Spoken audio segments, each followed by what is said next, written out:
Hey guys, hopefully everyone is doing well. आज का हमारा टारगेट एक्चुअली फर्स्ट क्वेश्चन है, लेकिन उससे पहले आप लोगों को ये चीज़ें एसेट्स, एक्सपेंस, लाइबिलिटीज और इनकम अच्छी तरह से इसको रिवाइज करें क्वेश्चन को देखने से पहले। और फिर कुछ रूल्स थे जो ऑलरेडी डिस्कस्ड, उसके अंदर हमने डिस्कस किया था if assets and expenses that would be written on debit side. ये याद रखना है. Secondly, if they are increasing assets or expense, they would be written on debit side.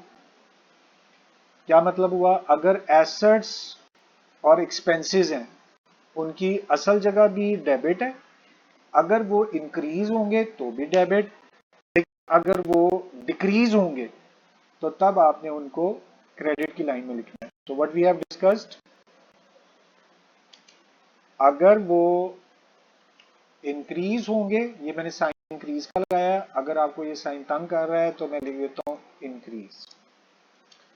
So assets को आपने और एक्सपेंस को डेबिट साइड पे लिखना है, ये हमने यहां पर डिसाइड किया. अगर इसमें इंक्रीज होगा तो भी डेबिट साइड पे लिखना है, लेकिन अगर यहां डिक्रीज हुआ तो आपने उसे क्रेडिट साइड की तरफ ले जाना है. ये पहला रूल हमने डिस्कस किया. And second rule is if we are talking about liabilities and incomes, उनकी असल जगह कौन सी है? क्रेडिट. अगर वो इंक्रीज हो रहे हैं still you will write on credit side, लेकिन हाँ अगर वो डिक्रीज हो रहे हैं तो you will write on debit side. So similarly what we have done over here, आपको बड़े अच्छे से इस चीज को फॉलो अप रखना है. अगर आपने इसको याद नहीं किया हुआ तो आप यहाँ पॉज ले लें, थोड़ी देर ब्रेक यानी कि वीडियो को रोक दें और पहले इनको याद करें हम किन चीजों की बात कर रहे हैं. हम when we are talking about liabilities, उनको क्रेडिट साइड पे लिखना है. बोल्ड इसलिए कर रहा हूँ ताकि आप याद रखें. अच्छा जी, asset and expenses would always be written on debit side if they are increasing debit, if they are decreasing credit. Liabilities and income, actual place is credit, if they are increasing again credit, if they are decreasing on debit side. So I'm sure that you people are now with understanding. ये आपके पास आज का question है, थोड़ा सा blur होगा भी तो आप अपनी बुक से भी देख सकते हैं, वरना मैं भी आपको बताता हूँ. Performa is already in front of you. You can write particulars, you can write detail in center, then amount debit, amount credit, date. This was brief introduction of question. So let's start. August 1 is date. The first step is to put date in date column. Write down August 1. Now secondly, you will write the narration. Started business with cash. And I'm sure that you people remember that narration would be written on third line. Started business with cash. So you may write everything or you may write short narration. We are writing started business with cash. That means cash is coming in. Cash is your asset. Asset is increasing. Increase in asset should be written on debit side. So you will write cash on debit side. मैं bracket में लिख देता हूं कि ये asset में increase हो रहा था, इसलिए हमने डेबिट साइड पे लिखा. आपने याद रखना है ये जो ब्रैकेट वाली चीज इसको नहीं आपने लिखना, ये समझाने के लिए सिर्फ लिखा है. यहाँ पर आप अकाउंट कैश लिखेंगे. और क्यों कैश को डेबिट साइड पे लिखा? बिकॉज एसेट वाज इंक्रीजिंग, और here we have decide if asset is increasing, यहां पर हमने डिसाइड किया था if assets increases that would be written on debit side, इसलिए we have written cash on debit side. अब आपने क्वेश्चन दोबारा से देखें. started business with cash, any amount with which you will start your business that would be called capital, और capital is your liability. Liability would be return on credit side, लेकिन आप याद रहेगा कि थोड़ी सी स्पेस देनी है, then you will write capital. Why you are writing capital account over here? Because capital is your liability and liability is increasing. First entry is completed. Next step is to see the amount. This is 1 lakh. So just write down 1 lakh on debit side, and I'm sure you remember that same amount would be written on credit side. लेकिन जी ये आपकी पहली entry complete होगी. Now let's see what is our next entry, that is August 5. As usual, we will be putting date first, August 5. Now let's see what narration is saying. Purchase goods for cash. You will come up over here in narration. Purchased goods for cash.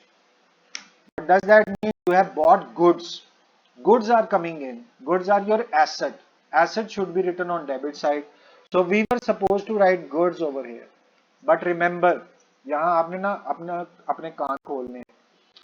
Goods को accounting में नहीं लिखते. हमने accounting equation में भी यही सीखा था कि goods would not be written in accounting. इसकी जगह फिर क्या लिखें? आपने वापस नरेशन में जाना है और यहाँ देखना है कि हम काम क्या कर रहे हैं. काम हम यहाँ क्या कर रहे हैं? परचेज कर रहे हैं. So you will right purchases. दोबारा से सुने. Goods are coming in. Goods were your asset. Asset should be written on debit side. So goods were supposed to be written on debit side. नहीं लिखना goods को, उसकी जगह पर whatever working you are doing, you will write that working. And working here we were writing purchase, तो आपने purchase लिख दिया. अच्छा, when you will purchase goods, cash will go out. Cash is your asset. Asset is decreasing. Decrease in asset should be written on credit side. तो आप यहाँ पर cash तो लिखेंगे, लेकिन क्यों? क्योंकि आपका एसेट कम हो रहा है, एसेट में डिक्रीज हो रहा है, तो आप कैश को क्रेडिट साइड पर लिखेंगे. Amount was 20,000, so simply you will right 20,000 on debit side and you will right 20,000 on credit side. एक दफा दोबारा बताऊं. Goods were purchased. Goods are your asset. Asset is increasing. Increase in asset should be written on debit side. तो debit side पे goods लिख देते, but we don't write goods in accounting. उसकी जगह पे क्या लिखते हैं? Working. What working? We are doing purchase, so you have written purchase over here. August 5, fifth entry is completed. Now next is August 9. अच्छा, एक बात आप और देखिएगा, अब जब 9 वाली एंट्री करेंगे ना, तो आपको ये वाली एंट्री और क्लियर होगी. Purchase goods for cash was fifth entry. Ninth entry is saying sold goods for cash. Come over here and write down sold goods for cash. Narration होगी, चीजें बेची हैं कैश के बदले में. कैश आ रहा है. Cash is your asset. Asset increasing. Increase in asset debit.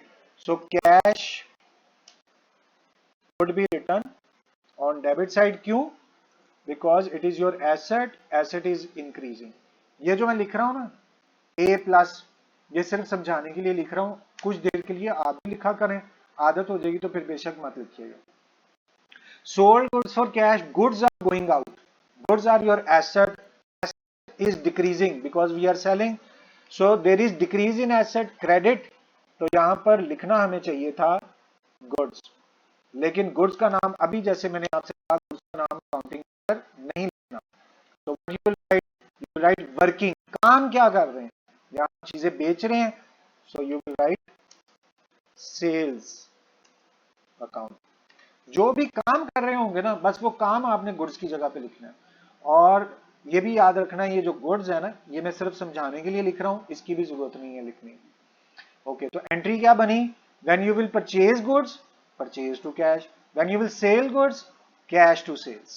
August 9 entry is completed. Now let's see what next is. August 15. अब यहां पर next आप डेट मेंशन करेंगे, August 15. फिर आप इसकी नरेशन लिखेंगे और August 15 narration is paid rent.